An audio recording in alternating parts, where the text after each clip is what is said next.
राजे निंबाळकर जी। धन्यवाद सभापती महोदय।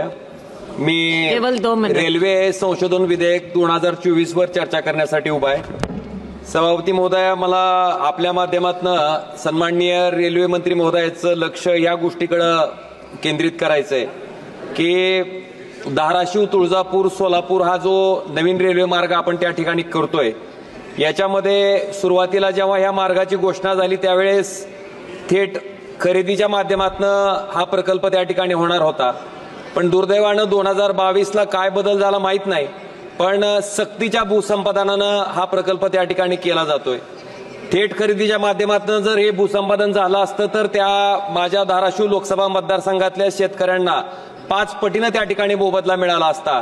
पण दुर्दैवानं सक्तीचं भूसंपादन त्या ठिकाणी होतंय, ज्याच्यामुळं 4 पटच मोबदला मिळतो आणि तो सुद्धा रेडी रेकनरच्या दराप्रमाणे मिळतोय।